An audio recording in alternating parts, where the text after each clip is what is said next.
أنا سارة. في الوقت اللي بحكي لكم فيه قصتي ده عندي 28 سنة، لكن أنا قصتي بدأت قبل الوقت ده من بكتير قوي. بدأت وأنا عندي 15 سنة، في الوقت اللي أمي توفت فيه. أمي كانت عيانة بالكانسر، لكن إحنا كانت ظروفنا على قدها، ما كناش نقدر إن إحنا نعالجها العلاج الغالي ولا نجيب لها الحاجات اللي ممكن تشفيها بسرعة. يمكن لو كان معانا كان زمانها في وسطنا دلوقتي، لكن أمي العيا كان قاسي عليها جدا، علشان كده ما طولتش 6 شهور أمي ماتت. في الوقت ده أنا كنت مهتمية بأخواتي، إحنا 5، 3 بنات و2 ولاد.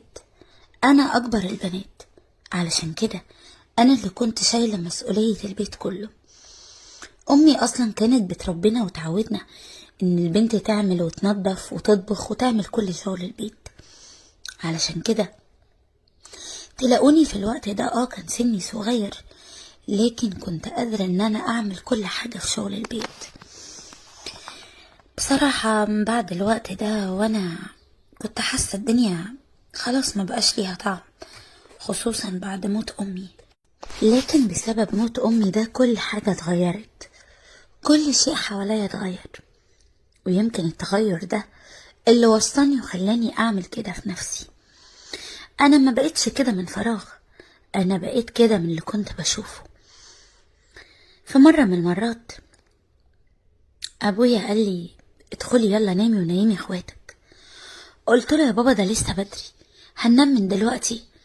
قال لي بقولك ايه، ادخلي نامي انتي واخواتك البنات، اخواتك الصبيان ناموا في اوضتهم من بدري. حسيت ان هو عايز يخلينا ندخل ننام بأي طريقة، ما كنتش فاهمة ليه، لكن وافقت. خدت اخواتي البنات ودخلت نيمتهم ونمت جنبهم، لكن كنت لسه صاحية. لكن شوية ولقيت باب الأوضة بيتفتح، عملت نفسي ان انا رايحة في النوم، وده كان ابويا، كان بيشوفنا نمنا ولا لأ. المهم انه فعلا بعد ما اتأكد ان احنا نمنا طلع من الأوضة، لكن لحسن حظي ان هو ما قفلش الباب كويس، وده اللي خلى الباب بعد خروجه يبقى متوارب شوية صغيرين. قمت من مكاني وفضلت ابص كده من الحتة المفتوحة في الباب، عايز اعرف هو جاي يتسحب كده ليه ويبص علينا. في الوقت ده امي كانت تقريبا بقالها 2-3 متوفية، لكن اتفاجئت ان جارتنا ام سامية داخلة الشقة عندنا. واتفاجئت كمان الحاجة اللي صدمتني اكتر ان ابويا هو اللي بيخليها تدخل الشقة. بعد ما دخلت الشقة وقفل الباب ابويا لقيتها يعني هي بتقوله انت يا راجل انت اتجننت بقى، انت جايبني هنا ومش خايف ان ولادك حد فيهم يصحى؟ قال لها يصحوا ايه، دول راحوا في 7 نومة. وبعدين بقولك ايه، بطلي دلع بقى، انا ما صدقت ان هما ناموا بدري النهارده. قلت اهو انتي كمان عيالك موجودين النهارده عندك، وانا بصراحه الموضوع طلب في دماغي جدا. قالت له يا راجل ما تصبر كام يوم وعيالي هيمشوا، وبعديها ابقى اطلع زي ما انت متعود. قال لها لا، انا النهارده طالب معايا جدا الموضوع ده. ما كنتش فاهمه ايه اللي الموضوع طالبه يعني. قال لها بقولك ايه، احنا مش هنفضل نتكلم هنا، تعالي ندخل اوضتي. في الوقت ده الست ما كانتش عايزة تدخل، لكن مع اصرار ابويا وافقت ودخلت على الأوضة بتاعت امي. وبعد شوية سمعت ضحكهم وسمعت كلام ابويا اللي يخلي الحجر يتكلم. اتحركت من اوضتي واتسحبت وطلعت برا، وفضلت اتسحب كده لحد ما وصلت عند باب أوضة امي. ما كنتش عارفة ايه اللي بيحصل، الصوت شوية يبقى عالي وشوية يبقى واطي وشوية يبقى مش سامع حاجة اصلا. وفضلت كده لحد ما قررت ان انا هبص عليهم من خرم الباب.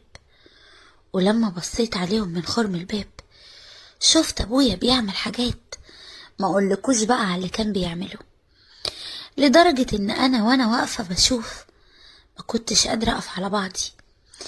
كنت حاسة كده ان الموضوع يعني المهم فضلت واقفة على الباب يجي نص ساعة وانا بتفرج، نص ساعة كاملة. والست روحها كانت في دنيا تانية، كنت حاسة ان هي مش على بعضها خالص. وبعد كده اما لقيتهم خلاص قايمين وطالعين برا الأوضة، جريت انا على اوضتي وقفلت الباب بالراحة. وبعد كده قعدت مع نفسي كده جنب اخواتي على السرير، وقلت لنفسي هي ايه اللي هي بتعمله ده؟ ازاي تقبل على نفسها اصلا حاجة زي كده؟ ويا ترى ايه الحاجة دي اللي تخليها تبقى بالمنظر ده؟ بصراحة الموضوع قعدت طول الليل يعني زي ما تقولوا كده افكر فيه، وفضلت افكر في الموضوع ده لحد ما النهار طلع. تاني يوم بعد ما خلصت شغل البيت استأذنت ابويا ان انا اروح ابص على واحدة صاحبتي اكمنها عيانة بقالها فترة. ابويا وافق، لكن صاحبتي دي ما كانتش عيانة ولا حاجة، انا كنت بس عايزة اروح.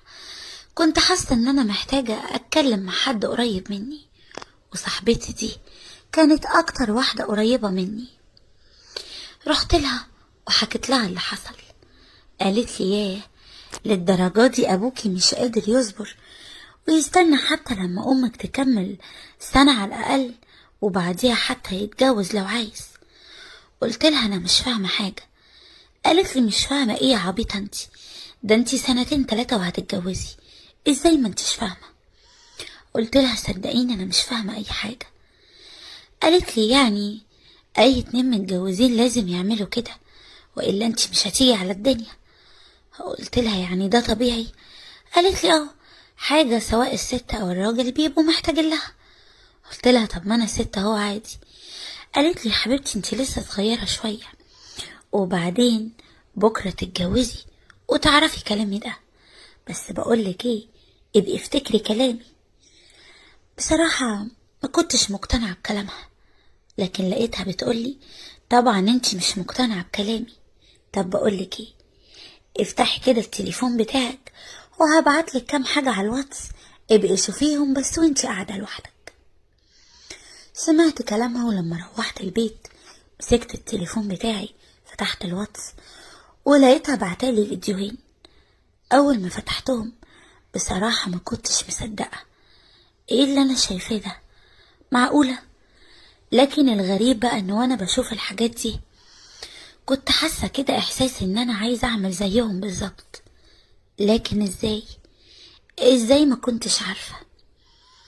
حاولت ان انا اقلدهم حتى وانا لوحدي كده، وفعلا ابتديت احس تقريبا كده بنفس الحاجة. وعدى الوقت والسنين وانا كل يوم بعمل نفس الحاجة، وما بقيتش اعرف حتى انام غير لما اعملها. وعدى الوقت لحد ما بقى عمري 18 سنة. في الوقت ده ابويا كان عنده ورشة صغيرة، لقيته جاي بيقولي ان في واحد شغال معاه في الورشة عايز يتقدم لي. انا كنت عارفاه، وتقدروا تقولوا كده ان انا ما صدقت، لاني ما كانش فارق معايا موضوع الجواز ولا مين اللي هتجوزه، قد ما فارق معايا ان انا يتعامل معايا نفس الحاجات اللي كنت بشوفها، اللي كنت بحلم من صغري ان انا اتجوز علشان بس اعملها. وعلشان كده وافقت ويا ريتني ما وافقت. اول اسبوع في الجواز الموضوع كان ماشي حلو جدا، تقدروا تقولوا كده كنت باخد حقي تالت ومتلت. لكن بعد فترة ابتدى الموضوع مع جوزي ما يبقاش احسن حاجة، ابتدى زي ما تقولوا كده ان هو يتهرب مني. كنتش عارفة اعمل ايه، كنت بقعد احاول ان انا افهمه بالطريقة يعني، لكن كان بيحاول ان هو يعمل نفسه مش فاهم ويتهرب مني. عشان كده قررت ان انا اصارحه بالموضوع. قلت له انت ايه، انت ما بتحسش ولا ايه؟ انا محتاجالك، والموضوع بتاعك ده ما ينفعنيش، انت لازم تشوف لك حل. قال لي يعني هعمل ايه؟ قلت له معرفش اتصرف، تروح بقى الدكتور تكشف، معرفش هتعمل ايه، المهم ان انت لازم تتصرف. وقتها جوزي ما كانش عارف يعمل ايه، لانه كانت دي قدراته، هو الموضوع معاه اخره كده.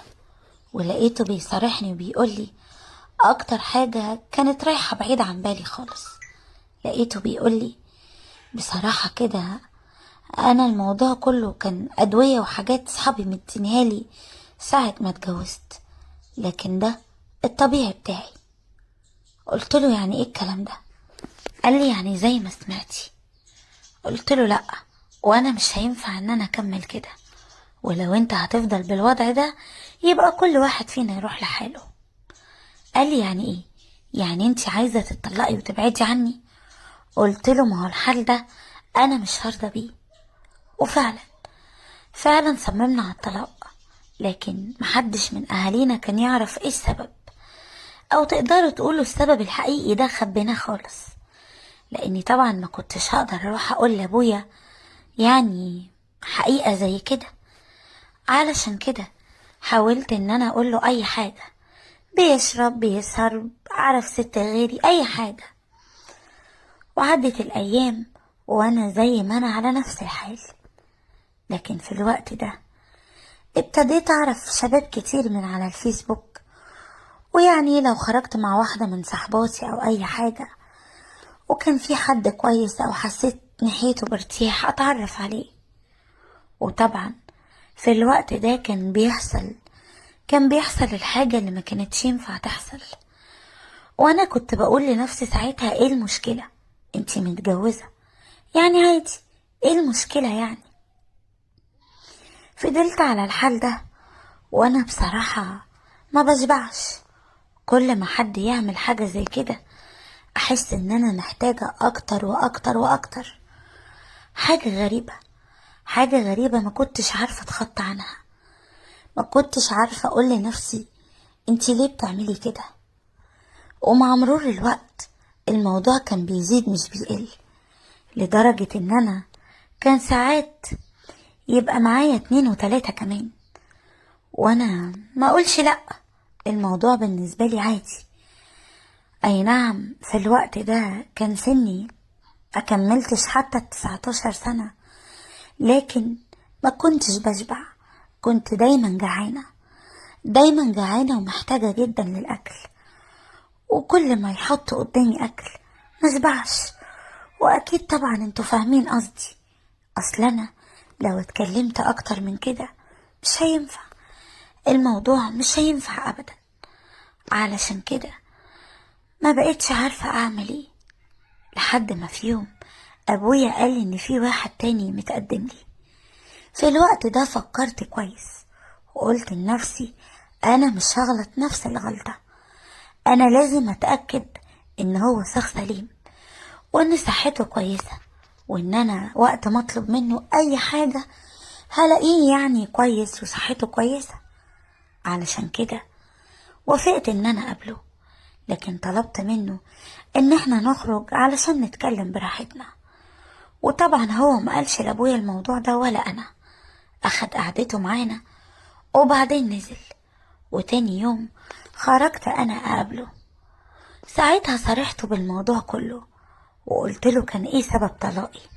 قلت له انا ست ربنا خلقها كده، الموضوع عندها زيادة اوفر، علشان كده انا عايزة اتجوز راجل يغنيني عن كل حاجة في الدنيا، ويحسسني ان انا شبعانة، ودايما ما كنش محتاجة ابدا للموضوع ده. قال لي بصراحة انا مش عارف اقولك ايه، كل اللي اقدر اقولهولك ان انا راجل رياضي جدا وزي ما انتي شايفة كده، لكن الموضوع ده بصراحة انا ما جربتوش قبل كده، فمعرفش، لازم اتجوز عشان اعرف. وانا في الوقت ده وافقت، لاني كنت حاسة ان هو ده اللي انا بدور عليه. وفعلا بعد 3 شهور بالظبط اتجوزنا، وهنا كنت كملت 19 سنة. بصراحة من ساعة ما اتجوزته وانا بقالي 2 سنين اهو دلوقتي، عمري في مرة ما حسيت ان انا محتاجة ابدا لحاجة. بصراحة هو خلاني احس ان انا شبعانة. ده انا حتى ساعات كنت بتصل بيه من شغله واقول له سيب اللي في ايدك وتعالى لي، انا عايزاك دلوقتي. وفعلا كان يسيب كل اللي في ايده ويجيلي. علشان كده انا من اليوم ده وانا عارفة ان انا طبعي صعب، بس اعمل ايه؟ انا جيناتي كده وطبعي كده، هعمل ايه في نفسي يعني؟ وفي الوقت ده قلت لنفسي خلاص، انسى بقى اي حاجة حصلت واركز في بيتي وفي جوزي. لكن من حوالي 10 ايام لقيت تليفوني بيرن، ومع العلم انا ما غيرتش رقمي، يعني الناس القديمة اللي كنت اعرفهم معاهم نفس الرقم. معرفش ليه ما فكرتش حتى اني اغير الرقم، لكن اهو ده اللي حصل. لقيت حد من اللي كنت اعرفه بيكلمني بيقولي ان انا وحشته جدا وانه عايز يشوفني.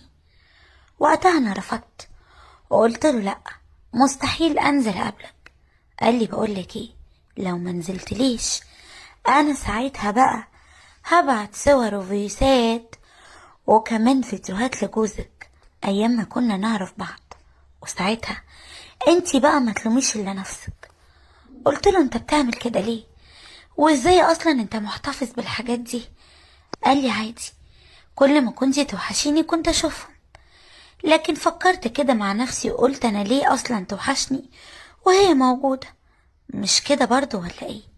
بقولك ايه، لو ما جيتليش النهاردة ساعتها تأكدي ان ميعادنا الساعة 8. عدت 8:05 وانتي مش قدام عينيا، 8:10 الفيديوهات دي كلها هتبقى عند جوزك. فعلشان كده انا عايزك تيجي بسرعة. قفلت معاه وانا مش عارفة اعمل ايه. ما انا يعني ما ينفعش ابدا اعمل كده. انا وعدت نفسي وقلت بيني وبين نفسي ان انا مستحيل هرجع لاي حاجة غلط كنت بعملها، لكن ما كانش قدامي اي حلول تانية. علشان كده في الوقت ده قررت ان انا اروح له واتفق معاه ان دي اول واخر مرة. وفعلا رحت وعملت كل طلباته. وبعد ما الموضوع انتهى قلت له بقولك ايه، انا دلوقتي بقيت ست متجوزة، وبصراحة كده انا مش عايزة الموضوع ده يتكرر تاني. اهي كانت مرة وعدت، وانت بقى روح اتجوز او شوف لك اي حد غيري. انا خلاص ما بقيتش عايزة الموضوع ده، واحسن لك تبعد عني وعن طريقي. انا دلوقتي ست متجوزة وحابة عيشتي، ومش عايزة ارجع تاني لايام زمان. قعد يضحك ووقتها قال لي خلاص يا ستي، دي اخر مرة، ما تزعليش نفسك خالص. وفعلا نزلت، لكن اللي ما كنتش عارفاه انه كمان بيصور كل حاجة حصلت.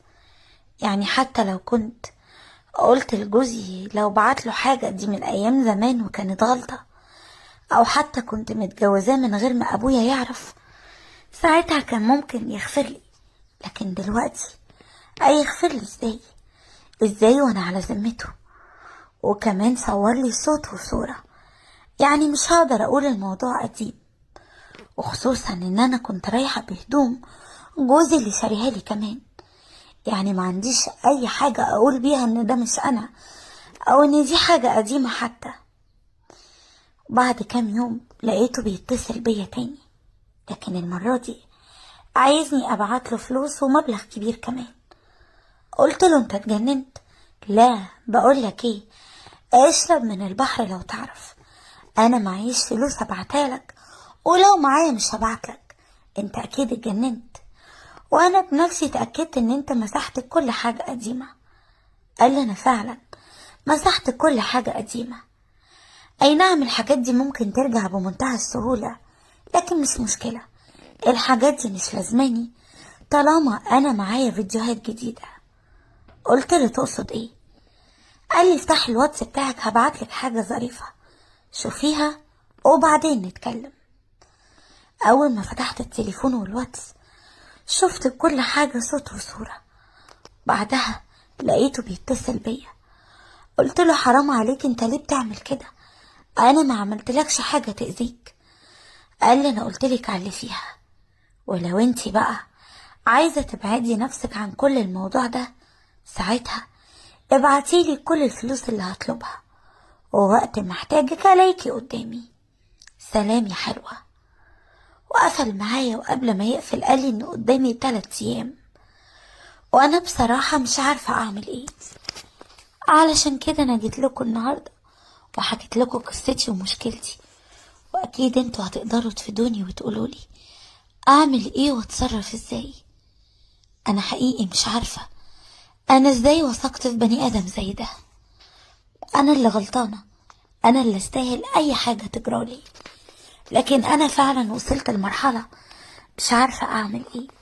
علشان كده انا جيت لكم النهاردة وحكيت لكم قصتي، وانتوا بقى تفيدوني وتقولولي اعمل ايه واتصرف ازاي. وانا عارفة ان ناس كتير هتلومني وتغلطني، لكن معاكوا حق، معاكوا حق تقولوا اكتر من كده كمان عليا. لكن انا مفيش في ايدي حاجة دلوقتي اعملها غير ان انا استنى ردكم. وانا طبعا هستنى كل التعليقات بتاعتكم واقراها كويس، ويا ريت تردوا عليا في اسرع وقت ممكن. ومش عايزة كلام يضايقني، كفاية اللي انا حاسة بيه. قلت له ايوه، بس هو قبل الجواز يعني كان كويس، ما كانش بالخيبة دي. قال لي وعرفتي منين؟ ده انتوا لسه متجوزين امبارح. بصيت له كده وضحكت، وانا مكسوفة يعني، اصلك ما كنتش عارفة ان هو هيجرجرني في الكلام كده. قلت له يعني انت عارف يعني المخطوبين ساعات بيحصل حاجة كده كده كده يعني. وبصراحة هو في اليوم ده ما سابنيش. متخيلين؟ راجل عنده 50 سنة وانا لسه 22 سنة، بس اللي عمله خلاني يعني ما اقولكوش. انا انا لو حكيت معرفش شكل جوزي هيبقى ايه. اصل انتوا مش عارفة هتقولوا عليا انا ولا عليه هو ولا ايه بالظبط. انا كنت فاكراه يعني اسد، لكن طلع حاجة تانية خالص. ويعني عم انور هو اللي خلاني بصراحة ما اقولكوش. انا سماح 22 سنة، كنت بحب هشام جارنا، وهشام كان ساكن معانا في نفس البيت، ومن صغري انا وهشام بنحب بعض، وكل يوم كنا بنتقابل لحد ما كبرنا. وفي الوقت ده قرر ان هو يجي يتقدم لابويا ويخطبني، خصوصا بعد موت امه وابوه ما بقاش ليه حد. ابويا طبعا وافق ورحب جدا، لانه كان بيحب هشام جدا وبيعتبره زي ابنه. وخلال فترة الخطوبة كان هو بيوضب شقته اللي معانا في نفس البيت، وطبعا كان بيجيلنا يعني زيارات وكده. وطول فترة الخطوبة اكيد انتوا فاهمين كان بيحصل تجاوزات كتير يعني، وكنت فرحانة قوي قوي باللي بيحصل ده. كنت بحس كده ان قلبي بيدق كل ما يعمل حركة من حركاته دي، وكنت بقول لنفسي ده انا لما اتجوز مش هلحق عليه، هيبقى صبح وليل وظهر وكل وقت. وفضلنا كده يعني لحد ما خلاص حددنا ميعاد الفرح. حضرنا فرحنا وكنا مبسوطين، وكل شوية اقول له ما يلا بينا نروح على بيتنا، وكل ده وسط الفرح. وهو يرد عليا ويقول لي يا ستي انتي مستعجلة ليه؟ شوية وهنروح. انا عارف انتي ازاي كده، ده اي بنت بتتمنى اليوم ده. اقول له بس اسمع كلامي وتعالى نروح. يقول لي شوية وهنروح. وفضلنا كده، وانا بصراحة كنت على فارغ يعني الصبر ان انا اروح بيتي، مستعجلة قوي قوي على المروح. وفعلا روحنا البيت، وابتدى هو يقول لي انا عايزك يعني ما تخافيش، يعني بيطمني زي ما اي عريس بيطمن عروسته في اليوم ده. وقعد يقول لي انا عمري ما هعمل حاجة غير وانت عايزاها، وعايزك تبقي سلسة كده وتسيبي نفسك خالص علشان كل حاجة تبقى سهلة. قلت له على فكرة انا مش قلقانة ولا خايفة منك، ما تنساش ان احنا واخدين بعض عن حب، ويعني احنا كان بيحصل بينا حاجات كتير في الخطوبة، فكل الحاجات دي مهدت لي يعني ان انا مخافش منك. وبعدين ده انت روح قلبي وحبيبي، هخاف ازاي بس وانا معاك؟ ده انا كنت بعد الايام والساعات والدقايق والثواني كمان عشان يجمعنا بيت واحد، فدلوقتي تقولي اخاف؟ وبعدين ده انا اللي عمالة ازن عليك واقولك يلا نروح، مش كده؟ قعد يضحك، وبعد شوية قام غير هدومه وانا كمان. وفي الوقت ده كان المفروض يحصل يعني زينا زي اي اتنين متجوزين، عرسان، وانتوا فاهمين قصدي. لكن اول ما جينا في الجد يتحرك يمين شمال، الدنيا مش عايزة تقوم خالص، فوق تحت كلام هزار بتاع، مفيش اي حاجة، والموضوع في مكانه مش عايز يتحرك سنتي. وقتها قلت له معلش يا حبيبي، يمكن يعني احنا النهاردة كنا في الفرح وعملنا مجهود كتير ورقصنا ورحنا وجينا، ده غير قبليها العفش وفرش الشقة وتوضيبها، وانت يا حبيب قلبي ما كنتش حتى بترتاح يوم واحد، فأكيد ده كله يعني من المجهود اللي حصل طول الفترة اللي فاتت دي. عادي، بكرة ولا حاجة الموضوع هيتغير. قال لي يعني انت شايفة كده؟ قلت له اه. قال لي بس انا ما كنتش متخيل ان انا هيتقال لي الكلمتين دول. قلت له ما هو عادي، ايه المشكلة يعني؟ بقول لك ايه، قوم بس نغير هدومنا كده تاني وناخد دش وننام، وبكرة يبقى يساويها للمولى. وفعلا ده اللي حصل. لكن تاني يوم حصل برضو نفس الموضوع. وقتها قال لي وبعدين هنعمل ايه؟ ده زمان اهلك جايين واهلي وهيسألوا. قلت له طب انا اعمل ايه؟ في ايدي ايه اعمله؟ وبعدين محدش ليه حاجة عندنا، احنا حرين. قال لي لا طبعا ما ينفعش. بقول لك ايه، انا هعمل حاجة بس مش عايزك تزعلي مني، ولا عايزك تفضلي فاكراها لي العمر كله. انا اللي انا فيه ده ضغط يمكن من الشغل والاجهاد زي ما بتقولي، بس اهلك واهلي لما يجوا لازم يلاقوا يعني الحاجة اللي جايين يشوفوها، وانتي فاهمة. قلت له يعني طب هنعمل ايه؟ قال لي يعني هنعمل زي الفلاحين زمان، دخلة بلدي يعني وكده. قلت له ايه اللي انت بتقوله ده؟ لا طبعا، انا مش هعمل حاجة زي كده. قال لي ما تخافيش، وفضل يسيس فيا ويدادي فيا، وابتدى يعني الاول بالحاجات العادية دي، المداعبة والهزار وكده، وبعد كده عمل اللي برضه كان عايزه. عارفين انتوا بقى لما تكونوا خلاص حسيتوا بحاجة او وصلتوا لحاجة وبعدين خلاص ما بتحصلش؟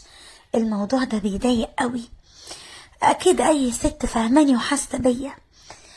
وبصراحه ما كنتش عارفه اعمل ايه، بس قلت اكيد يومين 3 والموضوع هيرجع زي ما كنا مخطوبين.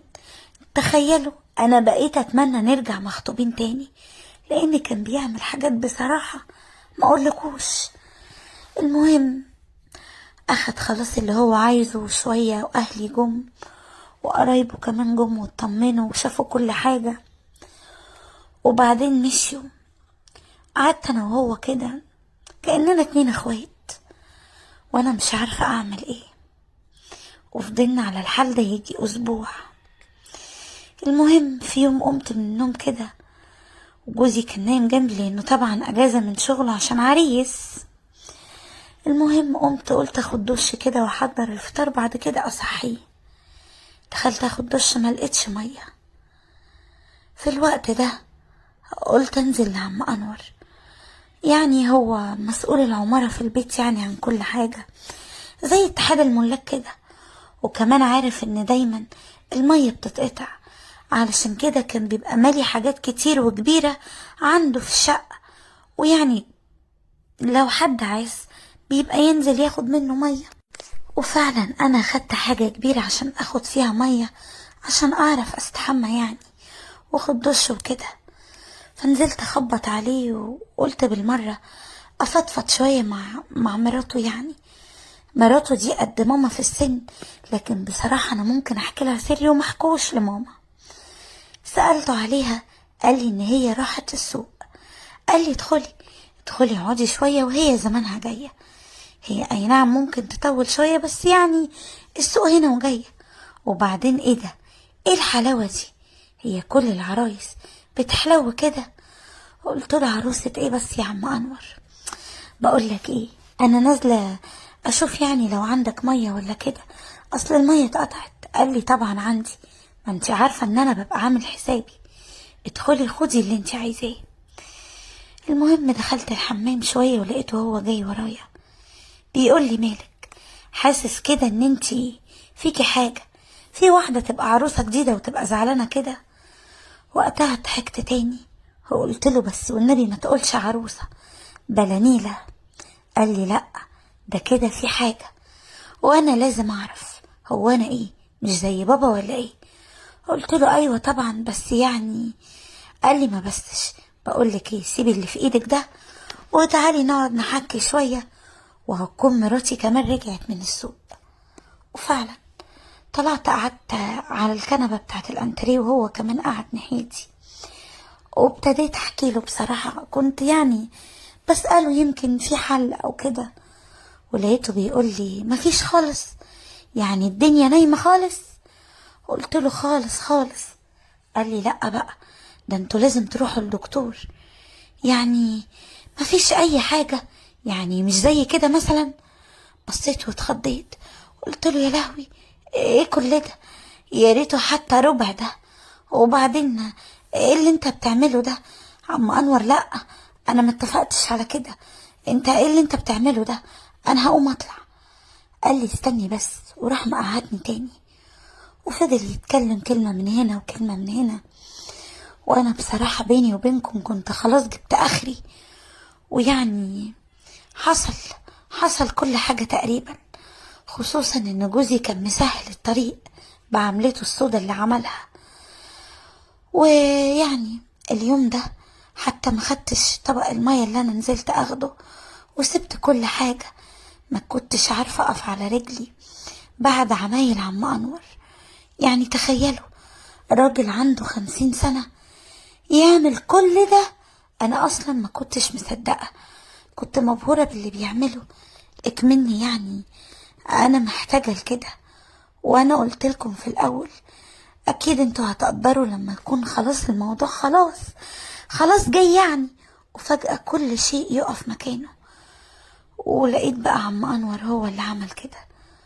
وبقيت يعني كل فترة اعمل حجة اي حاجة وانزل، وكنت بالصدفة الاقي مراته مش موجودة، وكل مرة كان ده بيحصل.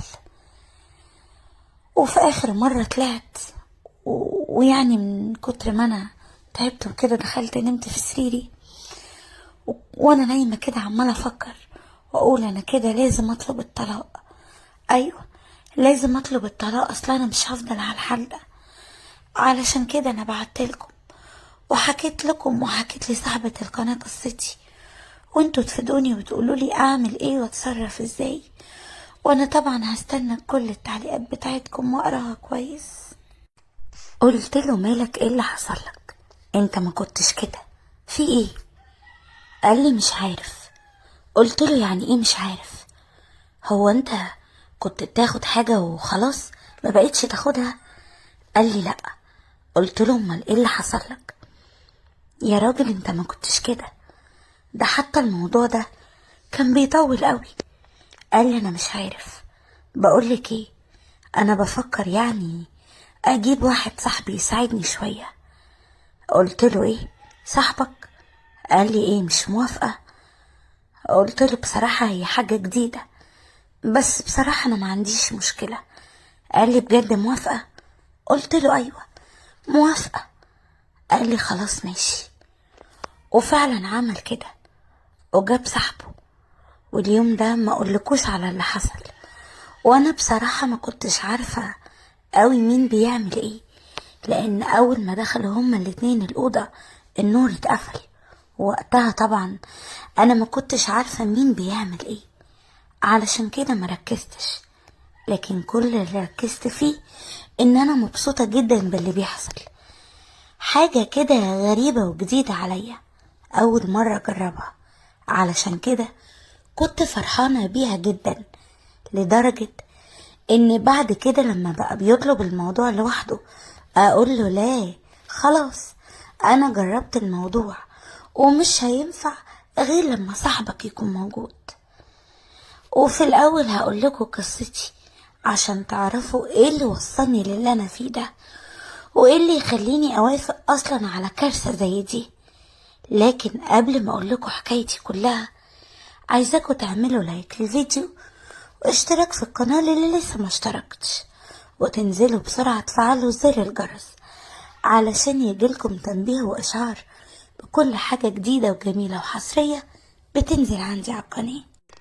ودلوقتي يلا بينا نروح نعرف صاحبة قصتنا ايه مشكلتها وازاي هنحللها المشكلة دي. انا شيري، عندي 27 سنة، متجوزة بقالي 4 سنين. جوزي كان شغال في شركة وكانت حياتنا ماشية جدا ومستقرة. جوزي اهلي ما كانوش موافقين عليه لانه كانوا شايفينه انه شاب لعبي مش بتاع جواز ومسؤولية.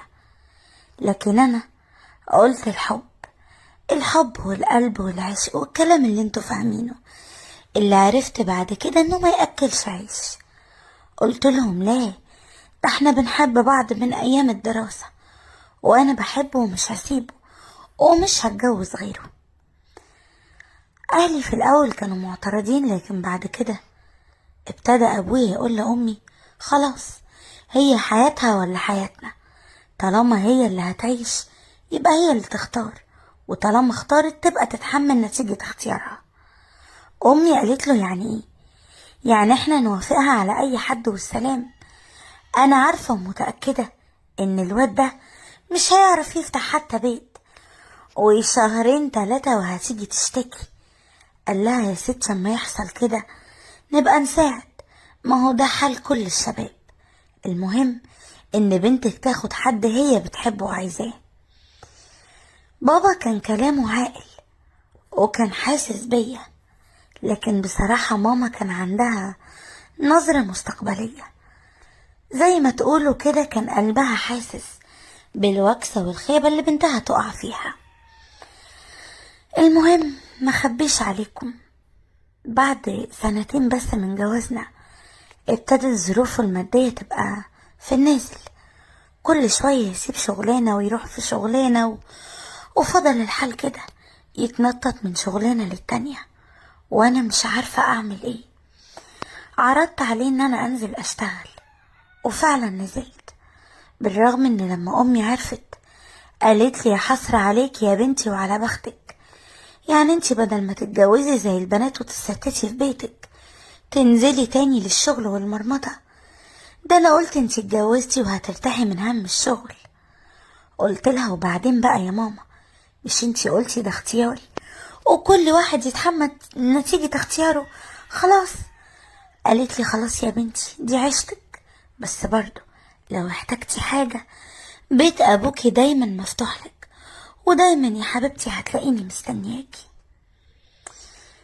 انا بصراحة ما كنتش عايزة اشيل همي لاهلي، يعني ما كنتش عايزة احسسهم ان اختياري كان غلط، بالعكس حتى دايما كنت بقول لاهلي ان ايوه انا بشتغل، لكن جوزي ما بياخدش اي حاجة من فلوس شغلي، مع ان فلوس شغلي تقريبا كلها كانت ضايعة على البيت.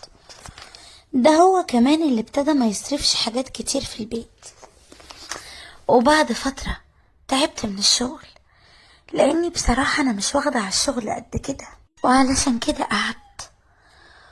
وبعد فترة من قعدي من شغلي جوزي هو كمان ساب شغله وفضل قاعد في البيت فترة، لحد ما انا قلت له بعدين هنفضل كده عايشين على السلف، اخد من اهلي وتاخد من اهلك، ما تنزل شوف لك اي شغلانة. قال لي ما انا على يدك، كل يوم بنزل ادور على شغل ومش بلاقي اي حاجة تليق بيا.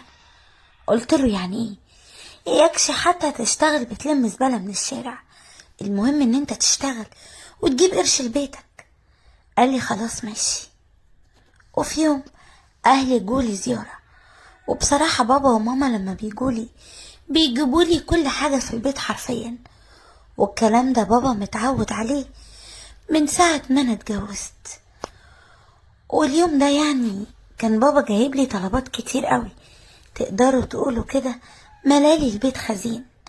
وبعدين قضوا اليوم معايا ومشوا. وتاني يوم انا قمت من النوم، قلت يعني اصحيه ينزل يدور على شغلانة وانا ادخل احضر الغدا، عقبال ما هو يدور يمكن ربنا يكرمه ولما يرجع نتغدى. وفعلا قام من النوم فطر معايا وبعدين نزل، ومفيش ساعتين ولقيته جاي عمال يخبط على الباب وفرحان ومبسوط وعمال يغني ولا كأنه جاي من فرح. أول ما فتحت له الباب مسكني كده وحضني وقال لي يا وش السعد، أنا مش عارف من غيرك كنت هعمل ايه. تعرفي انتي لما كنتش نزلتيني النهاردة كان ممكن يفوتني الشغل اللي أنا لقيته. قلت له بجد؟ بجد لقيت شغل؟ قال لي تعرفي ده واحد صاحبي من زمن قوي، كان مهاجر بره وكان عايش بره بقاله سنين كتير، لكن الحمد لله رجع وقرر ان هو يفتح معايا شغل وهبقى شريك معاه بس بدماغي، هو بالفلوس وراس المال وانا بالافكار. كنت فرحانة قوي قوي.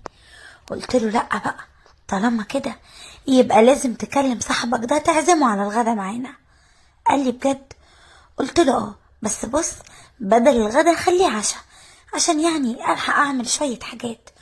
وكويس قوي ان بابا وماما امبارح جابولي خزين في البيت. وفعلا هو ما كدبش خبر، وقام اتصل بصاحبه وقال له ان احنا عازمينك على العشاء. وانا عملت كل الاصناف اللي بعرف اعملها، وانا بصراحة من صغري وانا شاطرة قوي في المطبخ. المهم جه صاحبه عشان يتعشى معانا، وكان جايب شوكليت وورد وتورتاية حلوة وبصراحة كان شاب جنتيه خالص، شاب كده تحسه راجل بجد. وأول ما دخل البيت عندي قعد يسلم عليا ويرحب بيا ويقول لي لجوزي بصراحة يا صاحبي يا بختك، أنا كده هبتدي أحسدك وأغير منك، وشكلك كده بسببك هفكر إني أتجوز. بصراحة أنت معاك ست ولا كل الستات زي القمر. وفضل يجامل فيا ويشكر فيا، وطبعا انتوا فاهمين ان اي ست بتحب المجاملات والكلام الحلو، خصوصا لما واحد كان عايش برا اغلبية عمره تقريبا. وانا بصراحة اتبسطت جدا بكلامه ده وحسيت كده ان انا ست. المهم قعد جوزي مع صاحبه وانا شوية ودخلت المطبخ علشان بقى اجهز العشاء. وفعلا حضرت السفرة والاصناف الاشكال والوان، وبعد كده ناديت على جوزي وعلى صاحبه عشان يجوا ونتعشى سوا. وفعلا قعدنا على الترابيزة، لكن رجل صاحبه كانت شغالة الله ينور. وانا اخدت بالي من الموضوع، لكن ما حبيتش ان انا اقول لجوزي حاجة زي كده. اصلا انا كنت فاكرة ان انا ساعتها لو قلت له حاجة زي كده ممكن يفشكلوا الشغل مع بعض، وانا بقى ما صدقت ان جوزي يشتغل. المهم بعديها ابتدوا الشغل، وبقى كل يوم جوزي مع صاحبه في الشغل لحد اليوم اللي انا كنت عازمة صاحبه تاني على العشاء. لكن جه، وبعد ما جه جوزي قال لي ان هينزل يشتري حاجة من تحت وان هو نسيها. استغربت قوي ان جوزي هينزل ويسيب صاحبه هنا معايا لوحدنا. لكن بعد ما جوزي نزل لقيت صاحبه بيقول لي ان انا حلوة قوي وان هو مستعد يعمل اي حاجة عشان نكون مع بعض، بس كل ده في السر. طبعا انا وقتها اتضايقت منه جدا وقلت له ايه اللي انت بتقوله لي ده، اوعى اسمعك تقولي كده تاني. ودخلت اوضتي وقفلت الباب على نفسي لحد ما جوزي جه. وما كنتش اعرف ان جوزي عنده علم بكل ده لحد اليوم اللي لقيته بيقولي ان في مشاكل ما بينهم وان هو تقريبا بيتلكك له. وقتها فهمت ان انا السبب، وابتديت احسن علاقتي بصاحب الشغل عنده علشان ما يمشيش جوزي من شغله. وفي اليوم الموعود اللي انا كنت مع جوزي يعني، ولقيت الموضوع معاه مش قد كده، قلت له مالك، فيك ايه النهارده؟ ايه اللي حصل لك؟ انت ما كنتش كده. ولقيته بيعرض عليا اللي انا قلته لكم في الاول، وانا بصراحة وافقت لسببين. اول سبب اني ما كنتش عايزة يمشيه من شغله، لاني كنت متأكدة ان جوزي عارف كل حاجة. وتاني سبب ان انا بصراحة كنت عايزة اجرب الموضوع يعني مع حد كان عايش برا، ويا ترى بيعملوا فعلا زي الافلام ولا دي كلها افلام. وفعلا اليوم ده صاحبه جه ودخلنا الأوضة احنا التلاتة، وكل اللي حصل انا مش هقدر اقوله لكم، لان انتوا عارفة ان انتوا هتفهموا اللي حصل من غير ما انا احكيه. وبصراحة اللي حصل خلاني ادوخ، احس ان انا مش على بعضي كده، حاسة ان انا مش قادرة احط حتى رجلي في الارض. كنت مبسوطة جدا جدا بكل اللي بيحصل، لدرجة ان تاني يوم ما كنتش قادرة احط رجلي على الارض من اللي حصل. طبعا انا قلت لكم في الاول لما النور اتطفى ما كنتش عارفة مين بيعمل ايه ولا بيقول ايه، لكن طبعا جوزي معايا بقاله كام سنة، يعني اكيد هكون عارفة طبعه وايه اللي بيعمله. لكن الحاجات اللي كانت جديدة عليا كانت فعلا جديدة عليا. ومن اليوم ده وكل ده بيحصل كل يوم تقريبا، لدرجة ان لما يعدي يوم صاحب الشغل وصاحب جوزي في نفس الوقت ما يجيش، وجوزي يبقى محتاج حاجة، اقول له لا، لازم هو يبقى موجود. انا خلاص خدت على الموضوع بالطريقة دي، ومش هينفع ابدا ان انا اغيره. كان جوزي يبصلي كده ويستغرب، يقول لي ياه للدرجة دي؟ قلت له اه، مش ده طلبك؟ وانا عملت كل اللي انت عايزه. ومن اليوم ده كل حاجة بتحصل زي ما صاحب الشغل عايز. مش هنكر ان حياتنا المادية اتغيرت، وبقى جوزي يجيب لي هدايا دهب وفسح وخروجات وسفر هنا وهناك. ده غير طبعا صاحب جوزي وهدايا بتاعته، الهدايا المميزة الغالية جدا. طب تعرفوا ده لسه جايب لي عربية من فترة. في الوقت ده اهلي كانوا فرحانين بجوزي قوي، وشايفين ان انا اللي كان عندي بعد نظر، وكنت شايفة ان هو فعلا يستاهلني. لدرجة ان ماما كانت بتقول تصدقي يا حبيبتي انا غلطانة، يا ريتني ما كنت عملته وحش، بصي دلوقتي مهنيكي ومعيشك ازاي. طب يا ترى بقى لو كنت سمعتي كلامي ورفضتيه كان هيبقى ازاي الحال دلوقتي؟ وانا من جوايا بقول لها يا ريتني رفضته، يا ريتني كنت قابلت صاحبه، ولا حتى ده بلاش، ما هو اكيد دماغهم زي بعض. يعني تلاقيه ده برضو كان ممكن في يوم من الايام يطلب مني اي طلب زي صاحبه كده، ولا يقدم اي تنازلات علشان يطول اللي هو عايزه. بصراحة انا مش عارفة اعمل ايه. فكرت كتير، وفكرت كمان اني اتطلق، لكن بصراحة اهلي ما اقدرش اقول لهم ايه سبب الطلاق. واكتشفت كمان لما فتحت الموضوع مع جوزي انه مصور كل اللي كان بيحصل صوت وصورة، وقال لي ان معايا فيديوهات، وفي كمان فيديوهات لينا انا وصاحبه بس. وعلشان كده انا ما كنتش عارفة اطلب الطلاق. لكن انا جيت لكم النهاردة وجيت لصاحبة القناة عشان بثق في رأيها ورأيكم، وعارفة ان انتم ما تسمعوا قصتي اكيد هيبقى في حل. عارفة اني غلطانة، واني ما كانش ينفع اعمل كده ولا وافقوا على حاجة زي كده، بس هو ده اللي حصل. وانا دلوقتي في مشكلة كبيرة، ومش عارفة اطلع منها ازاي.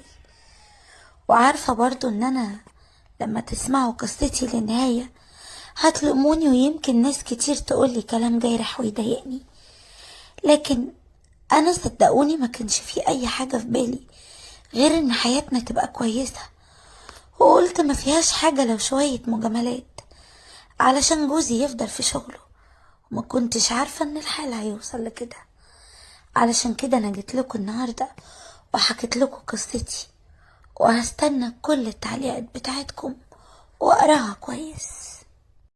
وكنت قاعدة في الكرسي اللي جنبه، وفجأة لقيته جه قاعد جنبي في الأتوبيس وابتدى يسألني: الجو حر قوي النهاردة مش كده؟ بصيت له قلت له أيوة فعلا. قال لي الواحد محتاج يروح ياخد دش، مش كده برضو ولا ايه؟ بصيت له بصراحة ما ردتش عليه، وبعديها ديرت وشي ناحية الشباك اتفرج على العربيات اللي رايحة واللي جاية. لكن بصراحة كنت قاعدة مش على بعضي، اصل حسيت كده ان الدنيا بتسخن، وانا مش عارفة دي طالعة مني ولا ايه، ولا هو الجو اللي كده. وفجأة ابتدت ايديه تتسحب شوية بشوية وتنزل في حتت ما اقولكوش بقى، وانا المفروض كنت اتكلم، لكن انا وقتها سكت. ايوه سكت وما اتكلمتش.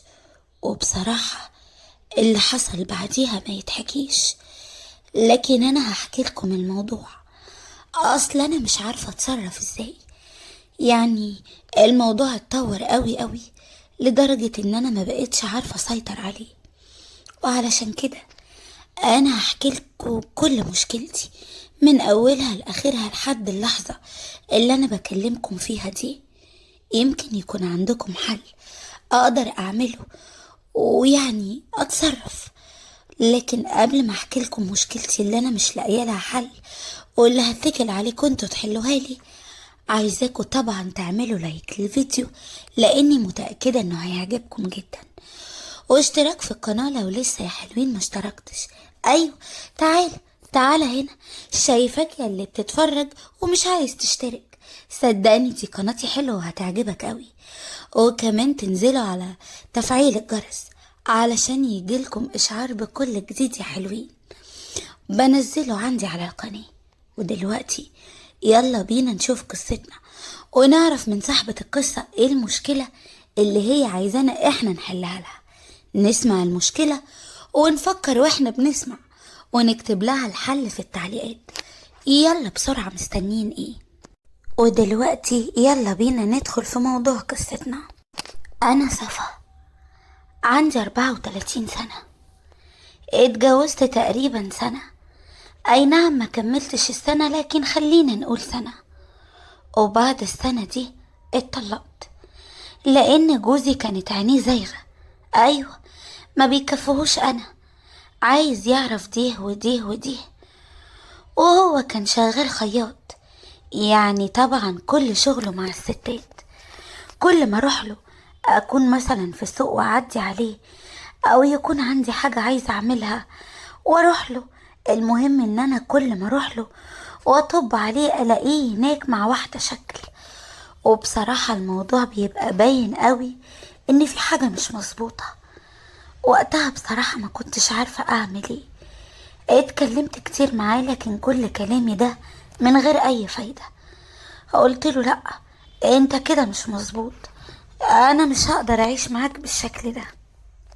انا يا جماعة واخدة عن حب، قصة حب طويلة، لكن برضو الست مننا ليها طاقة احتمال. وكنت بسأل نفسي سؤال: هو الراجل اللي يعرف واحدة ست غير مراته ده ايه اللي يخليه يعني يعمل كده؟ يعني بيشوف في الست التانية دي ايه مش في مراته؟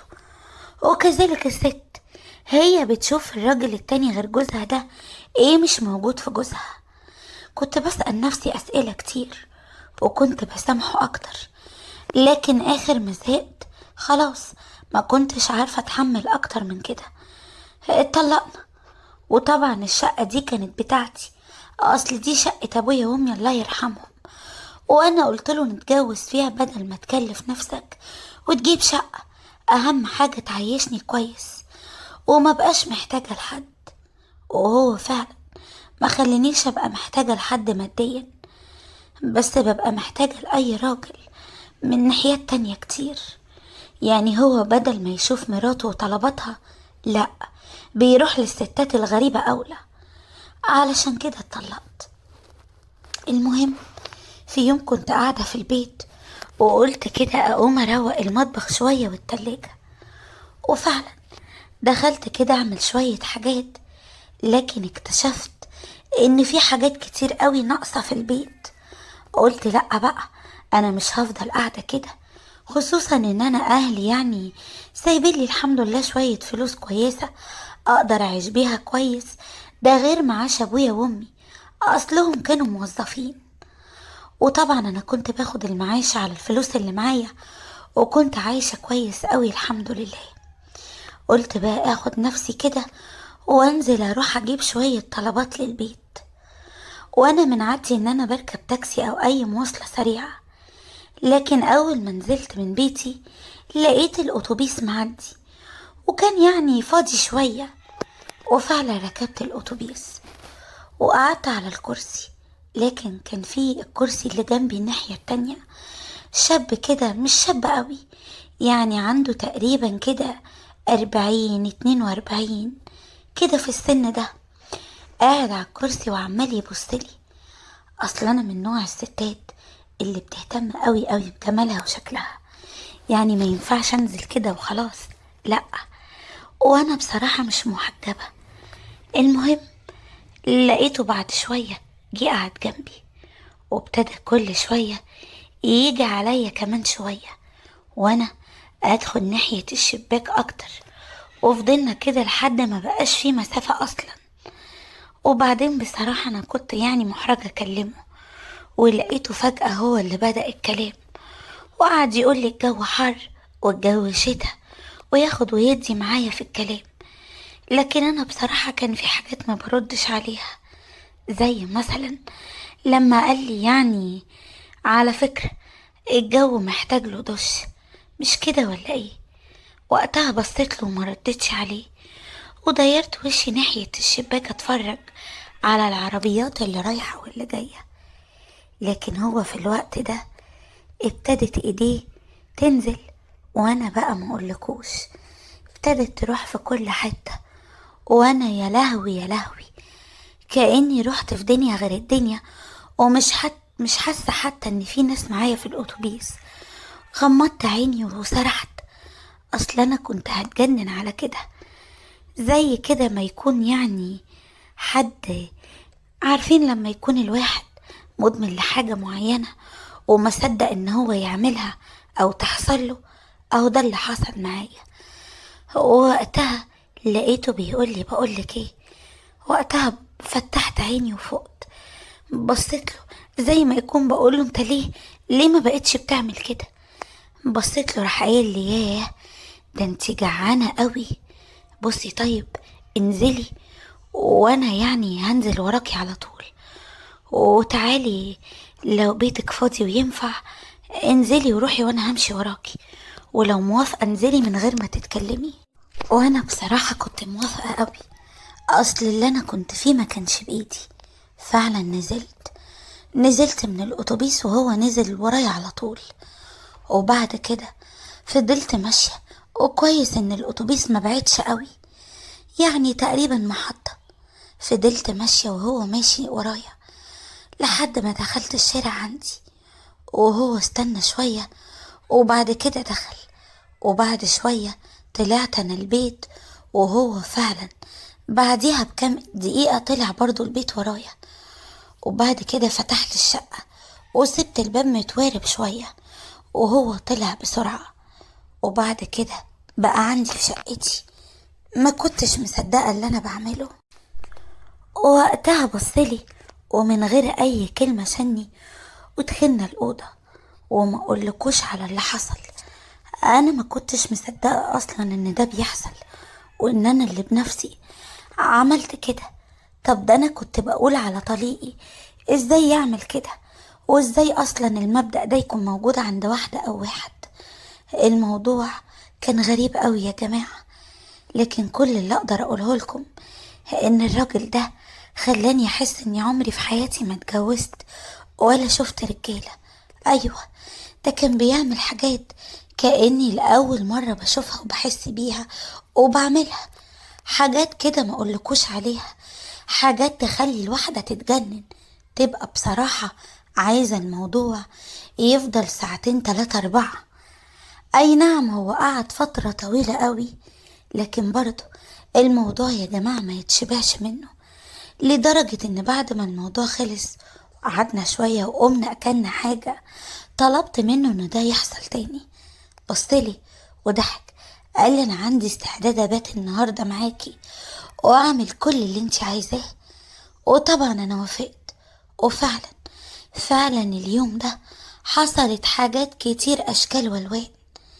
لكن المشكلة ان بعد ما هو مشي انا حسيت ان انا وحشة قوي، كنت حرفيا قرفانة من نفسي.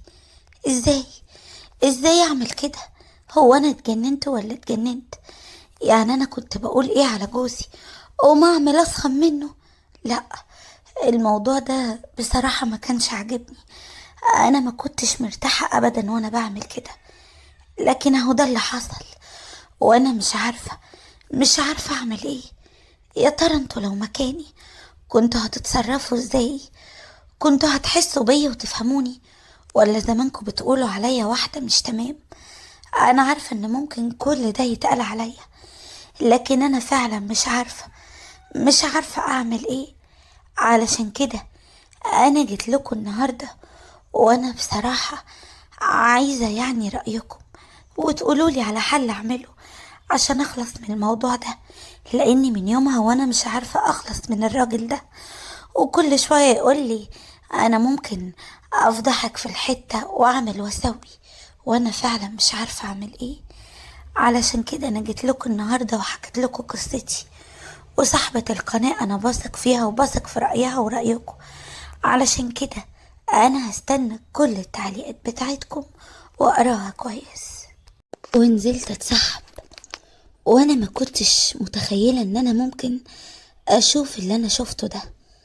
دخلت الشقة وفجأة سمعت صوت جاي من أوضة النوم، لكن برضو ما كنتش عارفة. أنا فكرت اللي هتبقى معادي واحدة غريبة معرفهاش، خصوصا إن هي قالت لي إنها مروحة. لكن أول ما قربت من باب الأوضة وبصيت عليهم من خرم الباب، لقيتها هي موجودة، وهو كمان، وهو شغال بقى ما اقولكوش، ايديه دي في كل حتة وفي كل مكان. لا، والانيل من كده ان هي مبسوطة وعمالة تقوله انت كنت فيت من زمان، انا محتاجالك، اعمل اكتر من كده، انا هو قدامك واعمل اللي انت عايزه. بصراحة كده انا اول ما شفت الكلام ده ما كنتش عارفة اتلايم على روحي. يا جماعة انا ست جوزها طول اليوم برا، طول اليوم بعيد عنها، وحتى لما بيرجع اخر اليوم بيبقى مش شايف قدامه وعايز يدخل ينام، ومفيش اي حاجة بتحصل غير كل فين وفين. واصلا انا جوزي من النوع اللي ما بيحبش الموضوع ده، مع ان ابوه مش كده. ما انا قلتلكم، وانا دلوقتي هحكي لكم كل حاجة وبالتفصيل. لكن في الاول عايزاكم تعملوا لايك للفيديو واشتراك في القناة لو لسه ما اشتركتش، وتنزلوا بسرعة تفعلوا زر الجرس علشان يجيلكم اشعار بكل جديد بينزل عندي على القناة. ودلوقتي يلا بينا نشوف قصتنا ونعرف ايه تفاصيلها، بس ارجو من الجميع يقعد يسمع القصة للاخر عشان لازم تلاقوا لها حل في اسرع وقت ممكن. انا سلوى، عندي 29 سنة، على قدر كبير عالي وقوي من الجمال. وبصراحة ده مش بشهادتي انا وبس، لأ، ده بشهادة كل الناس اللي يعرفوني وقرايبي واهلي. اتجوزت في بيت عيلة، اتجوزت مع حماتي متوفية من 2 سنين قبل ما انا اتجوز. انا جوزي شغال في شركة، لكن تقريبا طول اليوم برا، لانه معاه عربية يعني وبيشغلها في اوبر بعد الشغل. وبصراحة بيفضل طول اليوم برا، وانا ما بشوفش وشه غير الساعة 2 و3 بالليل، يعني بعد ما يخلص شغله يطلع على عربيته ويبتدي الشغل التاني، علشان زي ما انتوا عارفين مصاريف الحياة غالية. المهم احنا كنا مأجلين موضوع الخلفة ده خالص. والدتي كانت من وقت للتاني دايما تيجي تزورني في البيت، كانت تقولي يا حبيبتي ابقي تعالي اقعدي انتي وجوزك يومين عندي ولا حاجة. كنت اقول لها ازاي بس يا ماما، ما انتي عارفة الظروف اللي انا فيها كويس. اصلا انا يا جماعة من ساعة ما انا اتجوزت وجوزي موصيني على حماية، انا اللي بشوف له طلباته وشغل البيت، وبنزل انضف له الشقة واعمل له الاكل وكل حاجة. علشان كده صعب قوي ان انا اروح عند والدتي وبات عندها، كبيري قوي اروح ازورها زيارة عادية وبعدين اروح بيتي اخر اليوم. وطبعا قبل كمان ما اروح عند والدتي لازم ابقى منضفه له البيت وعامله له الغدا ومظبطه كل حاجه قبل ما انزل. وانا بصراحه الموضوع ده ما كانش بيضايقني، بالعكس انا كنت في الاول بعتبره زي ابويا، علشان كده ما كنتش بتضايق ابدا من خدمته. كنت حاسه ان ده واجبي وان انا لازم اعمل كده. المهم كان وقت يعني ما كنت بنزل انضف له الشقه، كان دايما حماية يبصلي كده نظرات مش اللي هي، وانا بصراحة ما كنتش فاهمة. لان في مرة وانا كنت بكلم واحدة صاحبتي حكيت لها عن المشاكل اللي بيني وبين جوزي، وخصوصا موضوع العلاقة ده تقريبا ما بيسألش فيا، علشان كده ما كنتش عارفة اعمل ايه ولا كنت لاقيه حل. وهو سمعني لكن انا ما كنتش متأكدة، ما كنتش عارفة اذا كان سمعني فعلا ولا لأ. لكن بعد كام يوم اللي أكد لي 1,000,000% إن هو سمعني، إن ابتدت معاملته معايا تتغير وابتدى يبصلي بصات مش اللي هي. أنا ما كنتش عارفة أعمل إيه، وطبعا أنا مش هينفع أشتكي لجوزي. قلت وقتها ممكن ينزل يسأل حماية، وساعتها حماية يقوله اللي سمعه ده لو كان سمع حاجة. علشان كده بصراحة ما بقيتش يعني أحط الموضوع في دماغي. وفي الفترة دي ابتدت والدتي تجيلي، وبحكم ان انا ابويا متوفي كان اكتر الوقت والدتي عندي. هي ست وحدانية قاعدة لوحدها بعد ما اختي اتجوزت وسافرت امريكا، وانا كمان اتجوزت، فضلت قاعدة لوحدها. لكن بصراحة ماما طول عمرها من الستات اللي بتهتم بنفسها جدا، جمالها وجمال شكلها وجمال جسمها ده شيء مهم قوي بالنسبة لها. لكن في الفترة الأخيرة لاحظت حاجة غريبة قوي، والحاجة دي أنا ما كنتش فاهمة معناها. ابتدت والدتي كل ما تيجي عندي تسأل على حماية، ولو مش موجود تطلب مني ان انا اخليه يطلع ويأنس معانا في القعدة شوية. وكانت تقولي يا بنتي انا مجربة الوحدة وعارفة يعني ايه القعدة لوحدك بين 4 حيطان.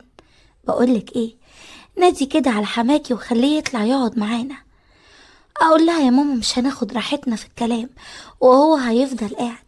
تقولي ما فيهاش حاجة ابدا، ايه المشكلة، ادينا يعني بنسلي بعض ويقعد معانا بدل ما هو قاعد لوحده. وانا كنت بوافق بصراحة، لاني زي ما قلت لكم جوزي موصيني عليه، وعلشان كده انا كنت بعمل كل حاجة بحب واحترام. المهم فعلا طلع عندنا وقعد يتكلم مع والدتي، لكن من الوقت ده ابتدى دايما يسأل على والدتي، لدرجة ان مرة اخد مني رقم تليفونها عشان يسأل عليها. وانا بصراحة احرجت ان انا ارفض، قلت له حاضر هديك رقمها لكن انا مش حافظاه دلوقتي والتليفون مش معايا. وفعلا اتهربت من الموضوع يوميها، وقلت لها وانا بهزر وبضحك، وكنت فاكرة هتقولي ازاي يعني يطلب منك حاجة زي كده. قلت لها تصدقي يا ماما ده حماية عايز رقم تليفونك، شكلك كده يا حلوة دخلتي دماغه. قالت لي وانتي عملتي ايه؟ قلت لها بصراحة يا ماما انا اتهربت منه، اصلا انا عارفة يعني مش هينفع. قالت لي وليه لأ، عادي اديله الرقم. استغربت، قلت لها ازاي؟ قالت لي يا بنتي يمكن يعوز يسألني على حاجة ولا حاجة ويتكسف منك. بصراحة انا ما اقتنعتش، لكن ما حطيتش اي نية وحشة في دماغي ابدا. وتاني يوم اديته رقم والدتي. لكن من الوقت ده ماما ابتدت تيجي عندي كتير، وهو كمان كل ما هي تبقى قاعدة عندي يفضل قاعد عندي طول اليوم. وكل ما ادخل المطبخ او ادخل اعمل حاجة الاقي صوتهم وطي، زي ما يكون بيتفقوا على حاجة وانا مش فاهماها. بصراحة ما كنتش عارفة اعمل ايه ولا افسر اي حاجة من اللي بتحصل. ما انا حقيقي مش فاهمة اي حاجة ولا عارفة حتى ايه اللي هما بيتكلموا فيه. وفي يوم والدتي قالت لي ان هي خلاص مروحة، وان هي يعني مش هينفع تقعد اكتر من كده وتسيب بيتها. وقتها قلت لها يا ماما ليه؟ انتي عارفة ان انا حماية هيطلب مني حاجات اعملها له في البيت والغدا وكده، وانتي يا ماما بتسليلي وقتي وبتاخدي يعني عليا النفس، خليكي قاعدة معايا. قالت لي يا حبيبتي هبقى اجيلك، وبصي مش لازم تنزلي لحماكي دلوقتي، انا هكلمه وهقوله ان انتي تعبانة شوية ويسيبك ترتاحي النهاردة. قلت لها والله يا ماما يبقى كتر خيرك. وفعلا مامتي اخدت بعضها ومشيت، وانا قلت اكيد بقى هي وهي نازلة هتحاول على حماية تقوله الكلام دوت. المهم بعد شوية لقيت جوزي بيتصل بيقول لي ايه الاخبار؟ قلت له تمام، انت عامل ايه؟ قال لي كويس. هي نزلتش الغدا لابويا؟ قلت له بصراحة لا، انا حاسة بشوية تعب ومش عارفة اعمل ايه، حاسة كده ان انا داخل عليا دور برد، حتى البيت ما عملتش حاجة فيه. قال لي بقولك ايه، خلاص انزلي على المطعم اللي على اول الشارع بتاع السمك، هاتي اكلة سمك وبلاش تطبخي النهاردة، لكن ما ينفعش ابويا يقعد كده من غير اكل. قلت له طيب افرض هو مش عايز سمك؟ قال لي هاتيله فراخ مشوية ولا كفتة ولا اي حاجة، بصي البسي وانزلي حودي عليه سأليه، وبعدين ابقي روحي شوفي هو عايز ايه وهاتيهوله، واعملي حسابنا احنا كمان. وفعلا دخلت غيرت هدومي ولبست ونزلت علشان اسأل حماية، لكن الكارثة ان باب الشقة كان مفتوح والشوز بتاع ماما قدام باب الشقة. استغربت، قلت معقول كل ده قاعدة بتقوله ان انا تعبانة؟ يا ترى بس هي جوه ولا تكون لبست حاجة تانية ولا ايه، انا مش فاهمة. لكن الفضول خلاني ادخل. اول ما دخلت الشقة بالمفتاح اللي معايا فتحت بشويش جدا من غير ما حد يحس بيا، ودخلت لكن ما لقيتش حد بره في الصالة. وانا وقتها قلت يمكن طيب ماما لبست اي حاجة تانية ومثلا ده كان موجود من الاول، او انا نزلت بيه هنا بالغلط. ده اللي جه في دماغي يعني، ما فكرتش اي حاجة غير في كده. المهم لسه هلف وشي واطلع من باب الشقة سمعت صوت. في الاول كنت فاكرة حماية مع اي واحدة تانية، لكن بعد شوية ابتديت اسأل نفسي يا خبر، ده شكلها هي، ايوه هو ده صوتها. ما كنتش مصدقة نفسي، معقول في كده؟ لا، انا اكيد بحلم، اكيد ده مش حقيقي. وكل ما اقرب عند باب الأوضة الصوت اتأكد منه اكتر ويزيد اكتر واكتر. وفجأة بصيت عليهم من الباب، لكن اللي شفته خلاني اتسمرت وما كنتش مصدقة نفسي. وقتها فتحت الباب بسرعة. هو كان متوتر وكان مش عارف يعمل ايه الصراحة ولا يروح فين. لكن لما بصيت لماما قلت لها معقولة انتي تعملي كده؟ قالت لي ايه؟ بقولك ايه، ادخلي واقفلي الباب وراكي، وانا دلوقتي هخليكي تجربي اللي عمرك ما جربتيه. وطبعا هي اكيد عملت كده عشان انا ما اقدرش بعد كده احط عيني في عينها واقول لها اللي انتي عملتيه ده غلط ولا صح. وابتدى حماية يشتغل، وفي الوقت ده لقيته بيتكلم وبيقولي انا عارف كل حاجة، انا سمعتك يا مرات ابني وانتي بتشتكي لصاحبتك من ابني، وعارف ان هو مقصر وواجبي ان انا ابقى مكانه. وقتها من كتر اللي بيحصل عقلي ما كانش فيا وما كنتش عارفة انا بقول ايه ولا بعمل ايه.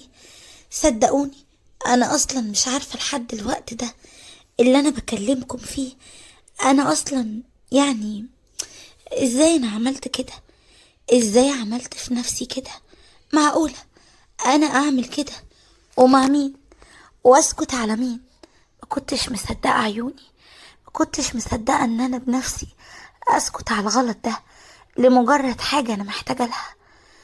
اي نعم انا عارفة ان انا غلطت، لكن يا ترى غلط مين الاكبر؟ ويا ترى مين السبب؟ عارفة ان في ناس ممكن تقولي لا، محدش السبب، انتي السبب. لكن صدقوني مش انا فعلا محتارة ومش عارفة اعمل ايه. يا ترى انتوا لو مكاني كنتوا هتعملوا ايه وتتصرفوا ازاي؟ انا حكيت قصتي كلها لصاحبة القناة، وهي بصراحة قالت لي رأيها، لكن رأيها ده ما ينفعش اعمله ابدا. وانا دلوقتي حكيت لكم قصتي، يمكن انتوا يكون حد فيكم يقدر يحللي المشكلة دي. وانا طبعا هستنى كل التعليقات بتاعتكم واقراها كويس، بس يا ريت من غير ما اي حد بيسمع قصتي يجرح فيا. ربنا وحده اللي عالم انا عايشة ازاي.